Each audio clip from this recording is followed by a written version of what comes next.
ગુજરાતના રંગમંચનો સૂર્યોદય ક્યારે થયો? માત્ર ફોર્થ વોલના નાટકો એ રંગભૂમિ નથી, it is a part of રંગભૂમિ. એટલે રંગભૂમિની શરૂઆત 1853માં નથી થઈ, 14મી સદીમાં. મને ખબર નહોતી કે જોશી બનીને મેં મારો જ જોશ જોઈ નાખ્યો કે આ થવાનો છે રંગમંચનો જ માણસ, બીજું કંઈ નહીં. કોઈ પણ પ્રસ્તુતિ અને કોઈ પણ પ્રસૂતિ વાલી કે દવલી નથી હોતી. એ પેલો ડિરેક્ટર છે ને, તેણે લેખક તરીકે મને પેન પકડાવી કે પકડ અને લખ, તને જે ગમે છે તો તું લખ, તને જે નથી ગમતું તે ભૂલી જા. કરવાતા ને નાટક માટે જ નાટક હું કરતો રહ્યો, એટલે કદાચ હું મુંબઈ કે કશે બીજે નહીં ગયો. તમે એક સરસ વાત, આંગિકમ ભુવનમ યસ્ય વાચિકમ સર્વવાંગમયમ આહાર્યમ ચંદ્રતારાધિ તન્નુમઃ સાત્વિકમ શિવમ. ભરતકુલ ભાગ્ય કલિકે ભાવ રસાનંદ પરિણતાકારે જગદેક મોહન કલે જય જય રંગાધિદેવ તે દેવી. દશરૂપાનુકારેણ યસ્ય માદ્યંતિ ભાવકઃ નમઃ સર્વવિદે તસ્મૈ વિષ્ણવે ભરતાય ચ. ઉષા સ્વસ્તિ. યસ, આપણે સવારમાં ભરત મુનિને વંદન કર્યા, આપણે નટેશ્વરને રંગદેવતાને વંદન કર્યા, અને આ સવારની શરૂઆત કરી રહ્યા છીએ એટલે દર્શકોને એક તો ખ્યાલ આવી ગયો હશે કે આજે કંઈક અભિનય અને રંગમંચની વાત થનારી છે.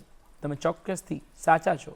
આજે સ્ટુડિયોમાં આપણી સાથે ઉપસ્થિત છે એક એવું વ્યક્તિત્વ જે વર્ષોથી ગુજરાતના રંગભૂમિ ક્ષેત્રે અલગ અલગ રીતે સંકળાયું છે અને કાર્યરત રહ્યું છે, અને ઘણા બધા લોકોને તાલીમ પણ આપી છે. હું સ્વાગત કરવા ઈચ્છીશ શ્રી કપિલદેવ શુક્લનું, જેઓ ગુજરાતના પ્રખર દિગ્દર્શક, અભિનેતા તથા લેખક છે, જેમણે રંગમંચની સેવા કરી છે. સ્વાગત છે સર આપનું. અમારા સૌની આ શરૂઆત તો રંગમંચમય થઈ, પણ મારે જાણવું એ છે પહેલાં તો કે ગુજરાતના રંગમંચનો સૂર્યોદય ક્યારે થયો? એ સૂર્યોદય જે ગણાય છે એને આપણે ગુજરાતી રંગભૂમિનો સૂર્યોદય ગણી લીધો છે. એ બહુ યોગ્ય એટલા માટે નથી લાગતું કે ફોર્થ વોલનું જે નાટક જે છે, જેને પડદાનું નાટક કહીએ, જી, એ સમગ્ર રંગભૂમિ નથી. એ ગુજરાતી તખ્તા પર થિયેટરમાં બેસીને જોવાના નાટકની શરૂઆત હતી. બરાબર. જો ગુજરાતી રંગભૂમિનું જો આપણે પ્રાગટ્ય ગણીએ, પરોઢ ગણીએ, તો તમારે અસાહિતને યાદ કરવો જોઈએ કે નહીં? ચોક્કસથી. તો અસાહિતના સમયથી ગુજરાતી રંગભૂમિની શરૂઆત થઈ એમ કહેવું પડે કે નહીં? કારણ કે ભવાઈ છે, નટવાઈ છે, રામલીલા છે, કૃષ્ણલીલા છે, રાસધારીના ખેલ છે, તો આ બધું ક્યાં જાય? જો લોકનાટ્ય, લોક સંગીત, લોક નૃત્ય જો નહીં હોય, એ બધું મળીને તો રંગભૂમિ બને છે. માત્ર ફોર્થ વોલના નાટકો એ રંગભૂમિ નથી, it is a part of રંગભૂમિ. એટલે રંગભૂમિની શરૂઆત 1853માં નથી થઈ, 14મી સદીમાં અસાહિત્ય કરી, જેને 365 વેશ લખ્યા. ચોક્કસ. એટલે જ આપણે પહેલો જે વેશ ગઈએ છીએ, ગણપતિને યાદ કરીએ, એમાં છેલ્લે કહીએ છીએ કે ઠાકર અસાહિતના આશીર્વાદ લેજો રે. એમણે લખ્યો છે દેજો, ઠાકર અસાહિતના આશીર્વાદ, પણ આપણે તો હવે લેવા પડે, લેવા જ પડે. ઠાકર અસાહિતના આશીર્વાદ લેજો રે, તારા સેવકોના દુખડા હરજો રે. તમે એક સેવક છો, રંગભૂમિના સેવક કહી શકાય. સાચી વાત છે. તો એક રંગભૂમિના સેવક જેનું નામ કપિલદેવ શુક્લ છે, એના જીવનમાં રંગભૂમિની સવાર ક્યારે પડી? 5 વર્ષનો હતો ત્યારે. અચ્છા. બાળ મંદિરમાં વાર્ષિકોત્સવની અંદર જોશીનો પાઠ, મને જેને આજે આપણે મોનો એક્ટિંગ કહીએ છીએ, એકોક્તિ. બ્રાહ્મણ હોવાને કારણે ઘરમાં પાઘડી હોય, ધોતી હોય, એટલે અબોટિયું હોય, કફની હોય, બધું હોય. એટલે ચાલ તું જોશીનો પાઠ કરજે. ટીચરે બધા બહેને લખી આપ્યો, અને જોશીના પાઠ કરીને હું પહેલી વાર રંગમંચ પર આવ્યો. એ વાર્ષિકોત્સવ હતો એટલે વાલીઓએ વન્સ મોર કર્યો, એટલે મને ટીચરે કહ્યું જા જા જા જા જા, પાછો બોલ્યો. બીજી વાર ગયો, પાછો વન્સ મોર થયો, એટલે ત્રીજી વાર મને ઢકેલો, અને ત્રીજી વાર થયા પછી પણ વન્સ મોર થયો. ત્યારે અમારા સ્કૂલના સ્થાપક સીસી શાહ સાહેબ એ આવ્યા કે ભાઈ આ છોકરો નાનો છે, તમારા કહેવાથી 3 વાર કર્યું છે, એટલે મહેરબાની કરીને એને જવા દો, હવે પછી આપણે કરીશું. એટલે ત્યારે સાલું મને ખબર નહોતી કે જોશી બનીને મેં મારો જ જોશ જોઈ નાખ્યો કે આ થવાનો છે રંગમંચનો જ માણસ, બીજું કંઈ નહીં. એ મારો પહેલો પ્રયોગ. એ પહેલો પ્રયોગ જો હું તમને વાગોડવાનું કહું તો મને શું સાંભળવા મળશે? એટલું કે અમે મેષ વૃષભ ને મિથુન, મકર કુંભ ને મીન, આવું હું બોલતો તો મને બરાબર યાદ છે. એટલે આવો આવો આવો તમને જોશ જોઈ આપું, કોણે જોવી છે કાલ હું બતાવી દઉં એ આજ, આવું હું કંઈ બોલતો તો મને એવું યાદ છે. અને એ વન્સ મોર બહુ લાંબુ ચાલ્યું, તમે લગભગ 70 વર્ષ સુધી પછી નહીં, મેં કહ્યું ને કે મેં મારા જ જોશ જોઈ નાખ્યા કે આ નાટક વાળો જ થવાનો છે. એટલે 5 વર્ષની ઉંમરે જો તમે શરૂઆત કરી હોય તો 70 વર્ષ તમે કર્યા. ભૂમિ પર અત્યારે 76મું ચાલે છે. વાહ! તો આ આટલા નાટકો કર્યા, આટલી બધી તમે પ્રસ્તુતિઓ આપી ઓડિયન્સને, તમને ગમતી પ્રસ્તુતિ કઈ? આ બહુ અઘરો સવાલ છે આમ તો. એ સમજો, કોઈ પણ પ્રસ્તુતિ અને કોઈ પણ પ્રસૂતિ વાલી કે દવલી નથી હોતી. 100%. એટલા માટે કે તમે એક માને પૂછો કે તમને કયો દીકરો કે દીકરી વાલી છે, તો એ કોઈ દિવસ કહેશે નહીં. તમે ઈશ્વરને પૂછો ને કે તમને કયો માણસ વધારે સારો લાગે, એને સારો ખરાબ કોઈ પણ પ્રકારનો માણસ હોય એ એનો માણસ છે. એટલે મને મારા બધા જ સર્જનો એટલા જ પ્રિય છે જેવી રીતે આપણે એને પ્રિય છે એ રીતે. વાહ! પણ જ્યારે તમે 5 વર્ષના હતા અને શરૂઆત કરી તો પણ એ પ્રશ્ન એ મને થાય છે કે તમે ક્યારેય પછી તાલીમ લેવા ગયા ખરા? પરફોર્મિંગ આર્ટ્સ કરીએ કે નેશનલ સ્કૂલ ઓફ ડ્રામા જઈએ કે કંઈક એવું કરવાની કે ચલો આમાં જ તાલીમ લઈએ? મને એવું લાગે છે કે એ પહેલાં મેં નૃત્યકાર થવાનો પ્રયત્ન કર્યો, ક્લાસિકલ ડાન્સ શીખ્યો, ગંડો બંડો બાંધીને ગુરુ સાથે, પણ નૃત્યકાર નહીં થઈ શક્યો. પછી ક્લાસિકલ વોકલ શીખ્યો, એ 7 વર્ષ કર્યું, પણ હું ગાયક નહીં થઈ શક્યો. પછી કવિતાઓ લખી તો હું કવિ નહીં થઈ શક્યો. પણ આ બધું સંમિલિત થતું થતું હું ટેબલ ટેનિસ રમ્યો, યુનિવર્સિટી ટેબલ ટેનિસ રમ્યો. આ બધું કરતાં કરતાં એવું એક આમ બંધાયું કે એ બધી જ વસ્તુ મને નાટકમાં કામ લાગે. તમે જાણો જ છો કે નાટકમાં એક પણ વિદ્યા જો તમે એનાથી અજાણ હો તો નાટક સારામાં સારો નહીં થઈ શકે. એટલે મને એવું લાગે છે કે આ બધી વિદ્યાઓ સાથે સાથે આવીને મને ટેબલ ટેનિસની મહેનત કરવાની, દિવસના 14 કલાક રમતા હતા જીતવા માટે, એ મહેનત કરવાનું મને ટેબલ ટેનિસે શીખ્યું. એટલે એ બધું સંમિલિત થઈને એક આખું એવું રચાયું કે મને બીજું કે મને વાંચવાનો અસાધારણ શોખ. હું વાંચીને જ દિગ્દર્શક થયો છું, હું વાંચીને જ નાટક કરી શકું છું. બાકી જો હું વાંચતો નહીં હોતે તો હું આજે અહીંયા નહીં હોતે અને તમે મને બોલાવ્યો પણ નહીં હોતે. એ તમે સ્વ શિક્ષિત કહી શકાય કે તમે ગુરુ તરીકે તમારે હું ગુરુ ગણું તો ગુરુદત્તને હું મારા ગુરુ ગણું છું. હું એકલવ્ય છું, ક્યારે મળ્યો નથી, પણ એમણે જે શીખ્યું.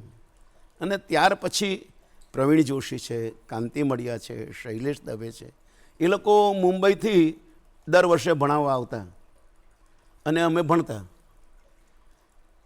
દર વર્ષે જુદા જુદા પ્લે લઈને આવે, એ બધા અમે શીખતા એમાંથી. એટલે આ વસ્તુ આ રીતે બનતી ગઈ.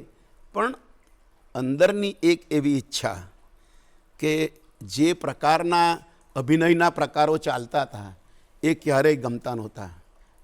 રંગમંચ ઉપર કઠતા હતા.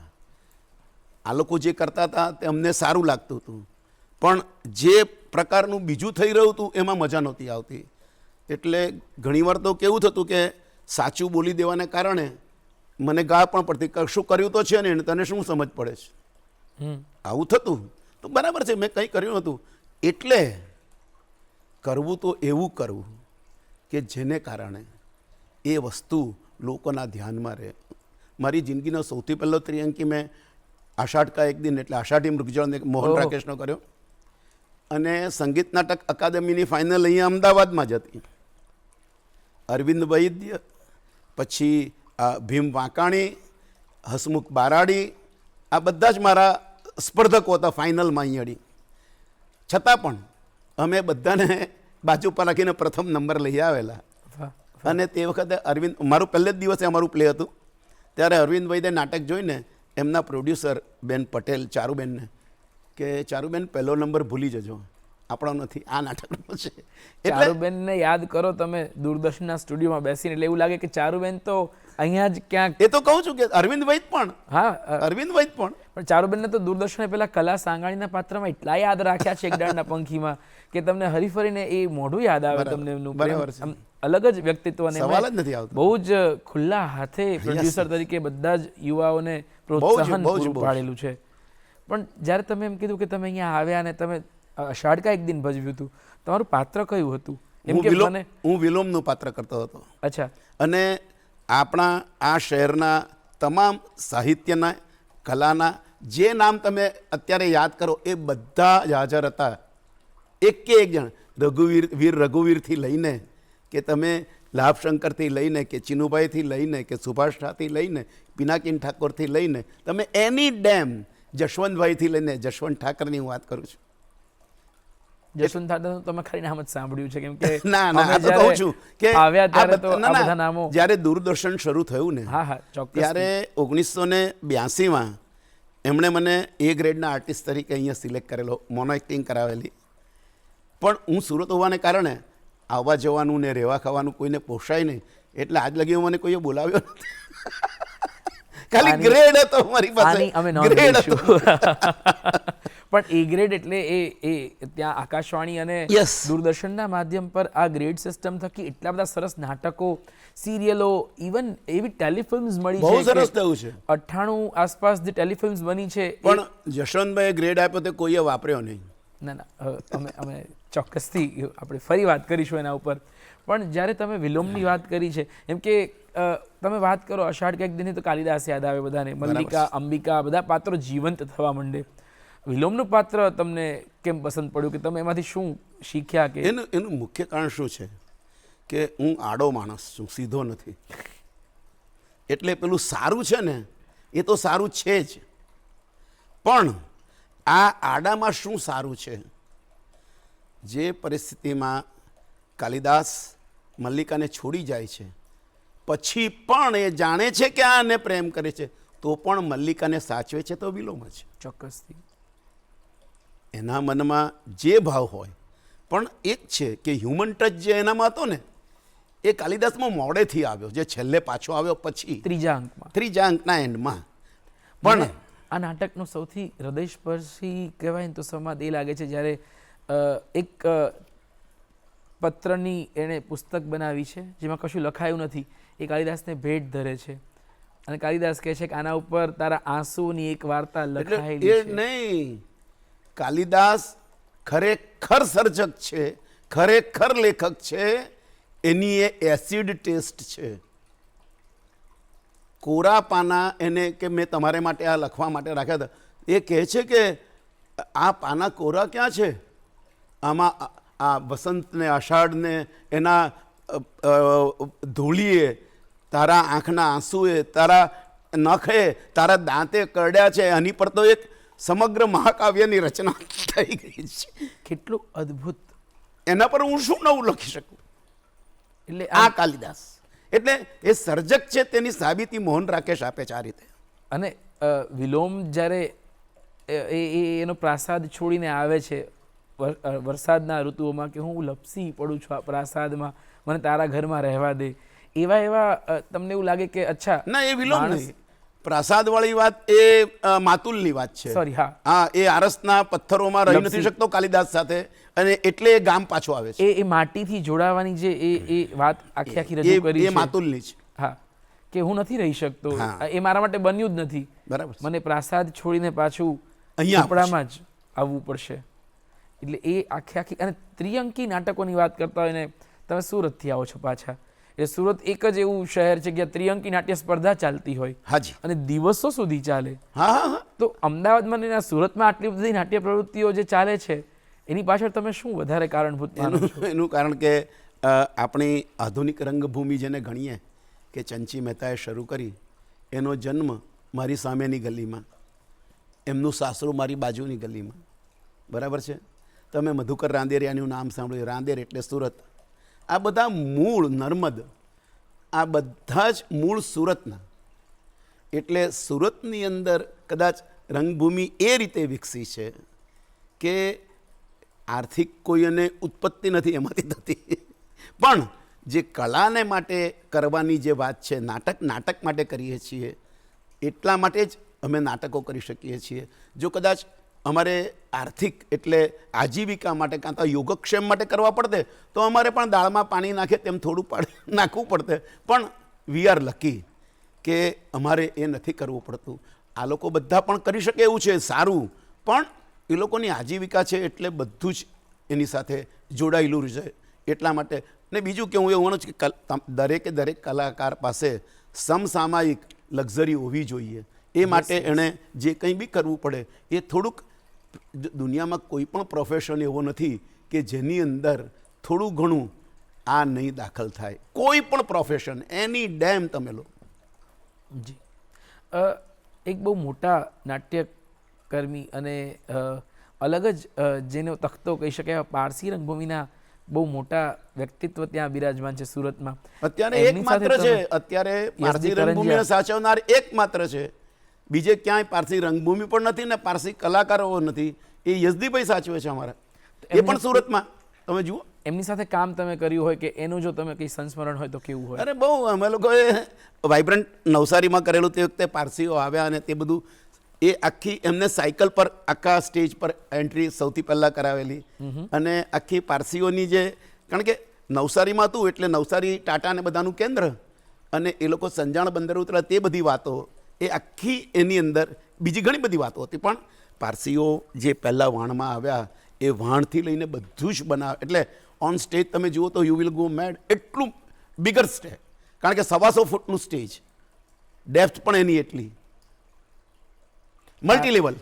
પારસી રંગભૂમિ ગુજરાતી રંગભૂમિ કરતાં, આમ તો એવું કહેવાય છે કે તખ્તાની રંગભૂમિમાં બહુ બધું પારસીઓનું ઇન્ફ્લુઅન્સ છે અને પછી ગુજરાતી રંગભૂમિ છે એ સ્ટેજ પર ધીરે ધીરે ડેવલપ થતી ગઈ. તો તમે આ બંનેના સંબંધ કઈ રીતે જુઓ છો? એટલે જો એક વસ્તુ છે કે ગુજરાતી નાટકોની, એટલે આપણે થિયેટરમાં ભજવવાના નાટકોની શરૂઆત એ લોકોએ કરી, અને એ લોકોએ એડેપ્ટ કરી ફ્રોમ ધ શેક્સપિયરિયન, એટલે બ્રિટિશ પાસેથી, બરાબર છે. અને એ જે કરી એ જેમ જેમ સમય જતાં લોકોનો ટેસ્ટ બદલાય. ગામની અંદર ભવાઈ થતી હતી, બધા બેસીને જોતા હતા રાતોની રાતો. લોકો શહેરમાં આવતા થયા તો શહેરીપણું એ કયું નાટક જુએ એ વસ્તુ એમાં દાખલ થઈ. એટલે મૂળ પારસી રંગભૂમિની અંદર જે આમ જોવે એ પછી જૂની રંગભૂમિ પણ બેતબાજી, લાંબા, કારણ કે તે વખતે આ માઇક્રોફોન્સ કે એવું કંઈ હતું નહીં, એટલે એ લોકોએ loud, in sense, every sense loud એ કરવું પડતું, અભિનયથી લઈને અવાજથી લઈને બધું જ. તો એને કારણે થોડુંક ફિઝિકલ થિયેટર એમાં વધારે.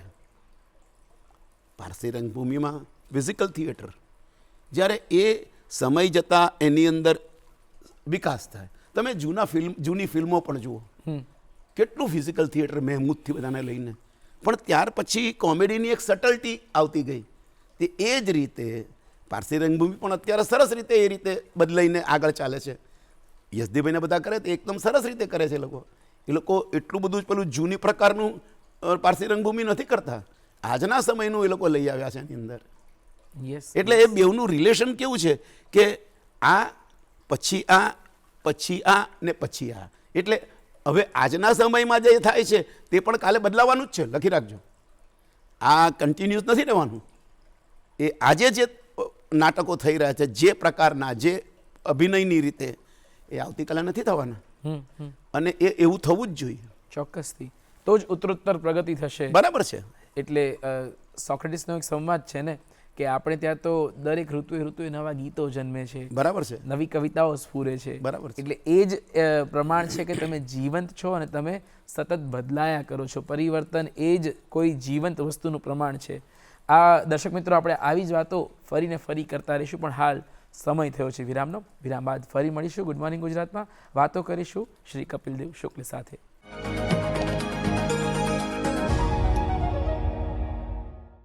વિરામ બાદ આપ સૌનું સ્વાગત છે ગુડ મોર્નિંગ ગુજરાતમાં. આપણે વાતો કરી રહ્યા છીએ રંગભૂમિ વિશે, અભિનય વિશે, પારસી નાટકોની પણ વાત કરી અને આ વાત કરીએ છીએ શ્રી કપિલદેવ શુક્લ સાથે, ગુજરાતના એક જાણીતા નાટ્ય દિગ્દર્શક, અભિનેતા તથા લેખક.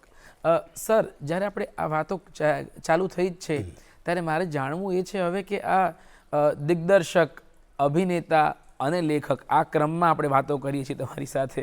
તો હવે જો હું પાછળથી વાત શરૂ કરું અને પૂછું કે તમે પેન હાથમાં કેમ પકડી, તમે લખવાનું કેમ શરૂ કરી દીધું અચાનક? બહુ સરસ, મને ગમતો સવાલ છે આ.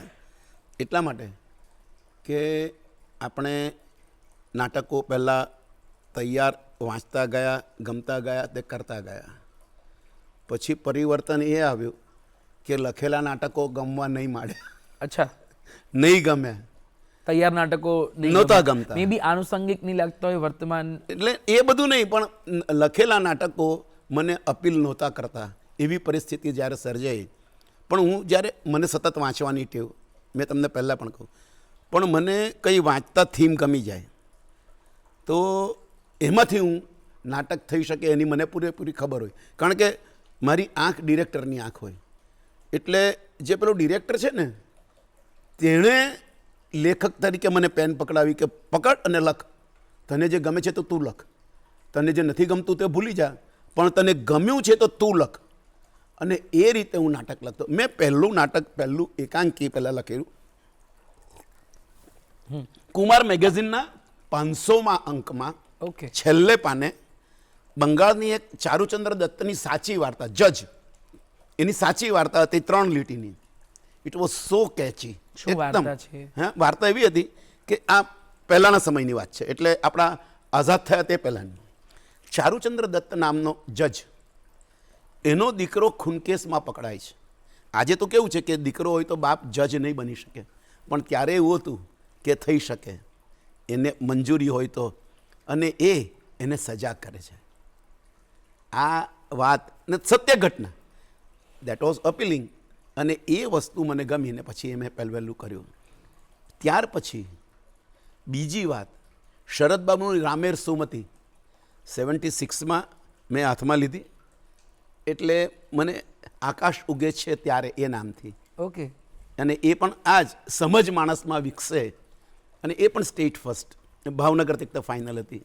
એટલે આવી ગમતી વાર્તાઓમાંથી પહેલાં એકાંકી લખ્યા, ગમતી ઘટનાઓમાંથી લખ્યા, ગમતી કવિતાઓમાંથી લખ્યા એકાંકી, ગમતા નિબંધમાંથી લખ્યા, ગમતી નવલિકાઓમાંથી લખ્યા, અને ગમતી નવલકથાઓમાંથી લખ્યા.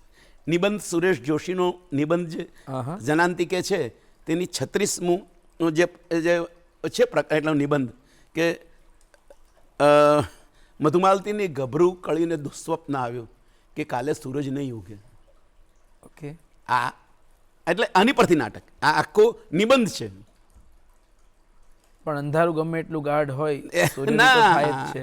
અંધારું કયું ભેગું કરવું કે ડોશીમાં જે પોતાની આ નબળી આંખે એ સીવે છે ને એ ગોદડી ભરે છે, પછી વાઘની આમાંથી ચળકતું રાતના અંદર, એ બધું આ આજ્ઞાનું થોડું થોડું તેજ ભેગું કરીએ અને આપણે આપણો સૂરજ ઊભો કરીએ, એવી વાત છે. વાહ. રવિન્દ્રનાથ ટાગોરનું કર્તવ્ય ગ્રહણ યાદ આવે આ વાત આપ કરો તો. બરાબર. અસ્ત જાતા રવિ પૂછતા અવનીને સારશો કોણ કર્તવ્ય મારા, બરાબર. સાંભળી આ વાત મોં થયા સર્વના સાવ કાળા. એ સમયે એક કોળિયું ખૂણેથી બોલ્યું કે મામૂલી સી મુજની ઓકાત, એટલું આપો તો કરીશ. આ કર્તવ્ય ગ્રહણ છે કે તમે તમારી ક્ષમતા, અણુવ્રતનું જે આપણે વાત કરીએ છીએ કે તમે તમારી ક્ષમતા પ્રમાણે યોગદાન આપો. ક્યાં વાત આ બહુ સુંદર વાત. અને ક્યાંથી ક્યાં સીધા એના છેડાઓ મળે સુરેશ જોશી. કારણ કે સુરેશ જોશી એ બંગાળી વાંચ્યું જ છે. હા હા. પણ એમનું આ ને આ બહુ જુદું પડી જાય. Yes. કારણ કે એ થોડું થોડું અજવાળું ભેગું કરવાની વાત કરે છે. ચોક્કસથી. અને અસાહિત્ય આ જ વાત કરી છે કે ભવાઈ ક્યારે ભજવાય, જ્યારે ગામના દલિતો ઘરે ઘરે જઈને તેલ ઉઘરાવીને લાવે અને એ તેલથી અજવાળું પથરાય ને એમાં ભવાઈ રમાય. એટલે એ અજવાળાની કેટલી સુંદર વાત છે. અને મને લાગે છે ગુરુદેવ, હમણાં જ હું નંદીગ્રામ ગયો હતો. અત્યારે અજવાળું થઈ રહ્યું છે એ સૌથી મોટું અજવાળું છે. આ બધી વાતો દ્વારા જે રંગભૂમિનું અજવાળું થઈ રહ્યું છે એ સૌથી મોટું અજવાળું. એટલે લગભગ જો હું ભૂલતો ના હોઉં તો ઉમાશંકર જોશીએ એવું કહેલું કે રંગભૂમિ તો દરેક કલાનું પિયર છે. સાચી વાત છે. અહીંયા તો બધા આવીને પોતાના અસલ રંગરૂપમાં રમી શકે. બરાબર છે. પિયરમાં તમે ખુલીને જીવી શકો. પછી એ સ્ત્રીનું હોય કે પુરુષનું હોય, એવું કહેવાય છે કે પુરુષનું પિયર એટલે મિત્રનું ઘર. બરાબર ત્યાં છે. એ પોતે એટલે આ પિયર કોઈ પણ એના વગર જઈ શકે. હા, એટલે આ પિયર છે જ્યાં તમે પાંગરી શકો.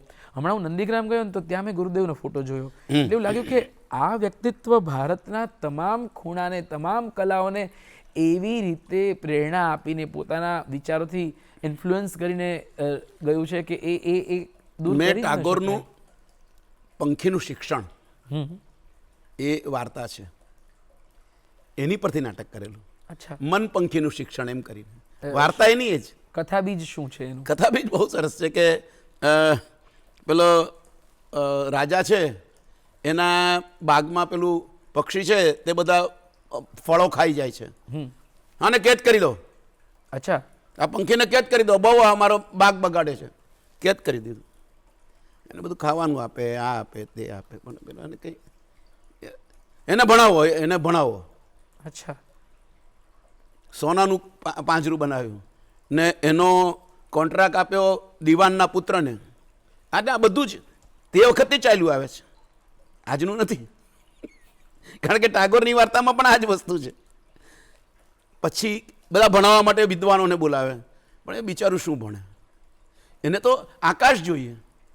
પછી છે ને મેં એક એની અંદર બહારથી આવતું, બહાર ફરતું પંખી એને મળવા આવે છે, એવું અંદર એક તત્વ ઉમેરેલું કે ભાઈ એ તો. પછી પેલા લોકો કહે કે ચાલો હવે, ને રોજ એની પર એટલો બધો ત્રાસ કરવામાં આવે. એટલે આપણી શિક્ષણ પ્રથા પર બી કટાક્ષ. હા હા, ચોક્કસ. છેવટે એ બધા કહે કે જો આ આટલું બધું તોફાન કરતું તું, રોજ આ પાંજરાને ચાંચ મારતું તું, બહાર નીકળવાના કોશિશ કરતું તું, એ પંખી કેટલું શાંત થઈ ગયું. શિસ્તમાં આવી ગયું, સો કોલ્ડ. પણ ખરેખર એ મરી ગયું, એ પિંજરામાં જ મરી ગયેલું હતું. આ વાત છે. કૃષ્ણ દવેએ પણ બહુ સરસ વાત લખી છે ને, પતંગિયાઓને કહી દો યુનિફોર્મમાં આવે, ઝરણાઓને કહી દો સીધી લાઈનમાં વહે. આ કલાનો, કવિતાનો, સાહિત્યનો કેટલો બળકટ એ પ્રભાવ કહેવાય કે જે આપણને વિચારતા કરી મૂકે છે. તો ગુરુદેવની તમે કીધું કે તમે આ વાર્તા પરથી પંખીનું શિક્ષણ. જી, જો વાત કરીએ આપણે ગુરુદેવના સાહિત્યને આપણા સુધી પહોંચાડનાર અમુક સાહિત્યકારો જેમનો વિશેષ ફાળો રહ્યો છે, ઝવેરચંદ મેઘાણી, જેમણે અનેક સાહિત્ય, એટલે ઘણા બધા દર્શક મિત્રો એમને મોરબની થનગાટ ગમતું હશે, એ નવી વર્ષા પરથી આવ્યું છે ન પણ ખબર હોય. હવે ખબર પડી ગઈ પડે છે આ સોશિયલ મીડિયા જમાનામાં. એ જ રીતે ધૂમકેતુએ પણ ગુરુદેવની જે ગીતાંજલિ છે એનો ભાવાનુવાદ કર્યું છે. કુંદનિકા કાપડિયાએ અમુક ભાવાનુવાદો કર્યા છે. તમે જો ઝવેરચંદ મેઘાણીની વાત આવે કે દક્ષિણમાં જ કુંદનિકાબેન રહેતા હતા, ત્યાં જ નંદીગ્રામમાં, બરાબર છે, તો કયા સાહિત્યકાર તમને ગમતા, જેનું તમને નાટકમાં રૂપાંતરણ કરવું વધારે ગમતું? મારા એકદમ ગમતા લેખક વિનેશ અંતાણી છે. ઓહો. મેં એની 4 નવલકથા પરથી 4 નાટકો કર્યા છે. That is the record. તમને વિનેશ અંતાણી જ ગમવાનું કારણ શું? ખબર નહીં, કારણ કે એનામાં એ કદાચ દ્રશ્યાત્મકતા, એના ભાવ, એના જે સંચાર જે થતો હતો, એ મેં એમની 4 નવલકથા પરથી 4 નાટકો કર્યા. કાફલો, બીજું કોઈ નથી, અનુરવ અને ફાંસનું નામ મેં પ્રિય પપ્પા હવે તો એ આપેલું, બાકી બધા 3 નામ એ જ રાખેલા હતા. 4 નવલકથા એમને. તમારું એક ડોશી ડોસાને હજુ વાલ કરે છે એ મરાઠી નવલકથા પરથી લખ્યું, સ્વતંત્ર રીતે એના અંશોને લખાય. કારણ કે એની અંદર તો મેં એક બંગાળી વાર્તા મૂકી, એક બીજી ગુજરાતી વાર્તા મૂકી, એમ કરીને આખું કરેલું હતું. કે મૂળ નરેશન એક પણ ડોશી વાગોળે છે, આખરની આત્મકથા. હા, જીવનના ડોશો 92 વર્ષની ઉંમરે અદ્ભુત પ્રસંગોને વાગોળે છે. કમાલ કરે છે, કમાલ કરે. ના, પણ મેં નામ એ તો કવિતા સુરેશ દલાલની હતી, પણ એમાં બીજો ફકરો મેં મુકુલ ચોકસી પાસે લખાવેલો. અચ્છા. પીળી સાડીમાં સરસ લાગે છે તું, એમ કહીને ડોસીને એ વખાણે. વાહ. ઉત્તરતી ઉંમરે વાલી વાલી વાત કરી, ડોસાને મને એટલે અત્યારે મને આટલું યાદ આવે છે. પણ એ ઉંમર અને પ્રેમ જતો નથી, પ્રેમ રહે છે. એટલે જ મેં સૌથી પહેલાં જૂની રંગભૂમિનું ગીત, એમાં એનો શોખ છે કે પ્રેમ તત્વ એ અજબ સનાતન વિરલ પ્રેમી જન જાણે એ મેં એમાં લીધેલું. શરૂઆતમાં એની અંદર ડોસો એકલો છે, આત્મકથા લખવાની શરૂઆત કરે છે તે પહેલાં અચ્છા. પ્રેમ તત્વ એ અજબ સનાતન વિરલ પ્રેમી જન જાણે રે કોઈ વિરલ પ્રેમી જન જાણે હે પ્રેમ તત્વ. અચ્છા, જૂની રંગભૂમિનું જ પ્રેમનું આ વખણાયેલું ગીત ગીત. છે, ઓરિજિનલ ગીત છે. યસ. અને ઓરિજિનલ. બીજું ગીત મને એ યાદ આવે છે જે છે પ્રેમ આંધળો સહુ કહે ને કાપે દિલની પાંખ પણ પ્રેમે અંધ થયા વિના નથી ઉઘડતી આંખ. અને પછી માલવપતિ મુંજનું બરાબર છે. ગીત આવે આવે છે. હૃદયના શુદ્ધ પ્રેમીને નિગમના જ્ઞાન ઓછા છે. પ્રેમ પર તો કેવું કેવું સવાલ સાહિત્ય અને એ નાટક થકી પીરસાયું છે. નાટક એ માધ્યમ અરે બન્યું છે. બીજી બધી વાત તો છોડો, એક જ વાત તમે કરો. આપણો રમેશ પારેખનું હા હા, લીંબોડીઓ આવીને છાંયડા ઉછેરીએ પણ ચોમાસું કેમ કરી વાવવું, એ પ્રેમની વાતમાં જ છે. બરાબર. ચોક્કસથી. પણ એના કરતાં પણ એના પહેલા બંધની અંદર છે કે ચારે આંખોના એવા અંધાર્યા વાદળા કે શમણે આવેલ મોર બોલ્યા શું. પછી જુઓ, ઓચિંતા ધોધમાર સામ સામે આપણે ઊભા રહ્યા નું પૂર આવવું. ઓહ, ઓચિંતા ધોધમાર સામ સામે આપણે ઊભા રહ્યાનું પૂર આવવું. પૂર કયું આવે? આપણે બેવ સામ સામી, એ ચાર આંખ મળી પછી. એટલે આ છે. પણ ઇવન એક કવિતા છે જેમાં એવું કહ્યું છે, એક છોકરાએ છોકરીને સીટીનો હિંચકો બનાવી કહ્યું લે ઝૂલ. એટલે કલ્પના તમે રપા રપા છે એમ 6 અક્ષરનું નામ છે. બરાબર છે. એ બીજા કોઈ 6 અક્ષર નામ હોય એ 6 અક્ષરને તોલે આવી જ ન શકે એવું લાગે. 6 યુગ લગી નહીં ભૂલાય. હા હા, ચોક્કસથી. એવું મેં તો સાંભળ્યું. અમે તો બધા બહુ નવા છીએ, શીખી રહ્યા છીએ, પણ એવું કંઈક અમરેલીના લોકોએ ભેગા થઈને રપાના પુસ્તકને હાથીની અંબાડી પર શહેરમાં ફેરવેલો. નગરજનોનો પણ કેવો પ્રેમ. વાલ જ નથી આવતો. તમે સુરત જ કેમ રહ્યા? આવું મને આ પ્રશ્ન. આટલું વાંચ્યું, આટલા સાહિત્યકારોને જાણ્યા, સુરત કેમ રહ્યા? પડખે મુંબઈ હતું, તમે છવાઈ જતા ને આખા ભારત દેશમાં. અમે જમણા હાથે મુંબઈ દૂર પડે અને ડાબા હાથે અમદાવાદ દૂર પડે. આવું કેમ? હા, મુંબઈ હું ગયો છું, પણ યુ સી આપણે સામાન્ય જનજીવનમાંથી આવીએ એટલે અતિ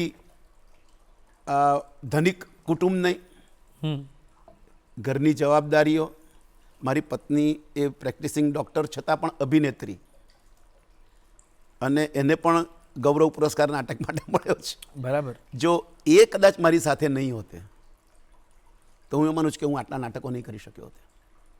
કારણ કે અમે લોકો કેવી રીતે સાંજે 6 વાગે જમી લઈએ અને પછી એને 7:30 વાગ્યાની દવાખાનું હોય, 9:30 લગી દવાખાનું ચાલે, ત્યાંથી સીધા રિહર્સલમાં જઈએ, ત્યાંથી 12:30-1-2 વાગે ભલે ઘેર જઈએ, પણ છોકરાઓને સવારે ઉઠાડીને દવાખાને સ્કૂલે મોકલવાના હોય, એનું સવારનું દવાખાનું હોય, ને હું 10:30 વાગે યુનિવર્સિટી ચાલ્યો જાઉં. એટલે યુનિવર્સિટીમાં હોવાને કારણે એક જો સમજો, મેં તમને કહ્યું ને કે સુરતમાં કે મુંબઈમાં પણ હવે તો એ વસ્તુ છે કે હવે સિરિયલો થઈ, બાકી પહેલાં મુંબઈમાં પણ જેટલા કલાકારો હતા, એક પ્રવીણ જોશીને મળ્યાને છોડીને બધા જ નોકરી કરતા હતા. અચ્છા. દરેકે દરેક. બક્ષી સાહેબ પણ નોકરી કરતા હતા. બક્ષી સાહેબ કોલેજમાં હતા, પ્રોફેસર. એટલે યુ સી આ આનંદનો એ તે વખતે સમય હતો, એટલે ઉત્તમ નાટકો થયા. જેમ જેમ એ યોગક્ષેમ બનતું ગયું ને તેમ તેમ તમે જે કહો છો ને છે કમર્શિયલાઇઝ થવું, એટલે થોડુંક એમાં ઉમેરાય બધું જ. ચોક્કસ. ને ઉમેરવું જ પડે. તમે એટલે મારે નાટક માટે જ નાટક કરવા હતા, ને નાટક માટે જ નાટક હું કરતો રહ્યો, એટલે કદાચ હું મુંબઈ કે કશે બીજે નહીં ગયો. તમે એક સરસ વાત હવે મને પૂછવાનું મન થાય છે કે તમે કહ્યું કે વર્કિંગ કપલ અને બંને થિયેટરમાં. બંને. તો અત્યારે જે મારી 2 દીકરીઓ અને દીકરો પણ. અચ્છા, નાટકમાં બધા આખું ઘર. બધા જ. પણ જ્યારે અત્યારે આ એક પ્રશ્ન બહુ બધા યુથને થાય છે અને બહુ બધા જેન્ડર બેલેન્સની વાતો ચાલતી હોય છે, ત્યારે તમે તમારું જીવન કઈ રીતે જીવ્યા કે નાટક પણ થયા, ઘર પણ ચાલ્યું, કામ પણ ચાલ્યું, અને એકબીજાના પૂરક કઈ રીતે સાંજે બન્યું? દવાખાને જાય ત્યારે છોકરાઓ મારી પાસે હોય. અચ્છા. કારણ કે હું છોકરાઓને સાચવતો. આપણે ત્યાં મોટે ભાગે પુરુષો એ જવાબદારીમાંથી દૂર ભાગવાની કોશિશ કરે, પણ મારે ત્યાં તો કેવું છે, અમારું કુટુંબ તો કરું, મારા ભાઈઓ, મારી બહેનો, એમના દીકરા દીકરીઓ, મારા કાકાના દીકરાઓ, એ બધા જ નાટકમાં. અચ્છા. ને મારા પિતાજી પોતે સંસ્કૃત નાટકો કરતા, જે ગુજરાત બન્યું તે પહેલાં મુંબઈ. અને એટલે એ આખી જિંદગી એમણે સંસ્કૃત એટલે યજુર્વેદના પ્રકાંડ પંડિત, એટલે વિશ્વભરના પંડિતોમાંના એક, સુરત કે ગુજરાતના નહીં, અચ્છા, ભારતના નહીં, વિશ્વભરના યજુર્વેદ પંડિતોમાંના એક. એનું કારણ લાંબુ છે પણ અત્યારે સમય નથી. બાકી એ નાટકો કરતા અને એને કારણે એમણે ક્યારે સવારે 4 વાગે રિહર્સલ કરીને આવ્યા હોય તો બારણું એ જ ખોલે ઘરનું, કારણ કે લેચ તે વખતે હતા નહીં. પણ કોઈ દિવસ એવું પૂછ્યું નથી કે કાં રખડા કરો છો આખી રાત, એટલો વિશ્વાસ. કેમ કાં કોની સાથે ભટકો છો આટલું બધું, એવું ક્યારેય પૂછ્યું નથી. અમને વિશ્વાસ છે કે આ કરશે છોકરાઓ તે સારું જ કરશે. વાહ. હું મારો નાનો ભાઈ, હું મોટો ભાઈ પાસે શીખ્યો, બરાબર છે, નાના ભાઈ પાસે પણ શીખ્યો. એટલે એવું નથી, પરસ્પર આ આપલે સતત જે કુટુંબમાં થતી રહી એને કારણે. એટલે મારા પિતાજી ઘણી વખત મશ્કરીમાં કહેતા કે આ બધા જ કે સારું છે કે એક જ ઘર બગડ્યું, નહીં તો કેટલા બધા ઘર બગડતે. પણ આખો પરિવાર નાટકમાં હોય અને તમે કીધું કે છોકરાઓને તમે સાચવતા અને એ જ વસ્તુ આગળની પેઢીને અપાઈ હશે. અને એને અપાય નહીં, એમના છોકરાઓ પણ નાટક. અચ્છા. એટલે ગળથુથીમાં ને ગુજરાત રાજ્યમાં મોનો એક્ટિંગમાં ગયા વર્ષે એ મારી દીકરીની દીકરી સમગ્ર રાજ્યમાં પ્રથમ આવી. વાહ. તમે નાટકના ભવિષ્યને હવે કઈ દિશા તરફ જતું જોઈ રહ્યા છો? બહુ દુઃખદ છે, મને એવું લાગી રહ્યું છે કે ભાષા સચવાશે, બધું જ થશે, પણ નાટક માટેની જે ડેડિકેશન, જે શિસ્ત, અથવા તો હવે શું થઈ ગયું છે કે આખી ચોપડી વંચાતી નથી, ફક્ત આ પેલું આમાં 4 લીટી વાંચીને ખુશ થઈ જવાય છે ને, એને કારણે થયું છે શું કે એને માટેની સિન્સિયરિટી ઘટી ગઈ છે નાટક માટેની. બીજું કે આજે મેં કર્યું તે ઉત્તમ જ છે એવું જ કહેવાનું તમારે. 35% હોય તો પણ તમારે 85% જ કહેવાનું. જો તમે સાચું બોલ્યા તો તમે ગુનેગાર. ક્રિટિસિઝમ નહીં. હા, ક્રિટિક ન કરી શકો તમે, ક્રિટિસાઇઝ ના. ને બીજું કે મારાથી નાટકની બાબતમાં જુઠ્ઠું બોલાતું નથી. બીજી બધી બાબતમાં કદાચ હું બોલી શકું, ચલાવી શકું, પણ આ એક એવું છે કે જેને હું દેટ ઇઝ માય પેશન. આ મારું અંદરનું એક, અંદરથી મને આના માટેની એક લગાવ છે. જેવો ઘર કુટુંબ માટે હોય, પત્ની માટે હોય, તેવો મારો આ લગાવ છે. આ મારો પ્રેમ છે, જેવું પત્ની માટે છે, બાળકો માટે છે. પણ આ મારો પહેલો પ્રેમ હતો. 9 વર્ષની, એટલે હું 9મીમાં હતો ત્યારે, એટલે હું 13 વર્ષનો હતો ત્યારે મેં પહેલું જ્યારે કાગઝ કે ફૂલ જોયું ગુરુદત્તનું, ધેન આઈ વોઝ લોસ્ટ. એ સમય હું એવું માનું છું કે એ ગાળો ઉંમરનો એડોલેશનના એજમાં તમે કોઈ વિચાર, વ્યક્તિ, વસ્તુ કાં તો બીજા કોઈ સાથે જ્યારે જોડાઈ જાઓ છો ને, એ જિંદગીભર છૂટતું નથી. એવું લાગે કે બાળપણનો મિત્રતા, બાળપણનો પ્રેમ, એ આજ તમારા મનમાં એક ઉત્તમ કૃતિ જ્યારે ઘર કરી ગઈ કાગઝ કે ફૂલ જેવી, તો એ તમને બીજે કશે જવા નહીં દે. ઈચ્છો તો પણ નહીં જવા દે. તમને રફ ટફ આ તમે કહો છો ને કે કેમ મુંબઈ નહીં ગયા કે કેમ આમ, એ તમને નહીં કરવા દે. કારણ કે એને માટે તું નથી, તું આને માટે છે. તો જ મને એણે એ સમયમાં આ બતાવ્યું ને મને એ લગાડી દીધું ત્યાં આગળ. આઈ વોઝ, એટલે સ્ટેલમેટ જિંદગીભર માટે હું થઈ ગયો. એમ કહું તો મને વાંધો નથી. એટલે હું ગુરુદત્તને એમ કહું કે એ મારા, હું એકલવ્ય છું અને દ્રોણ છે. જી. જેમ તમે કહ્યું કે આવી કૃતિઓ એ નીકળી નથી જતી આપણા જીવનમાં, એ રહે છે, અભિન્ન અંગ બની જાય છે, નીકળે જ નહીં.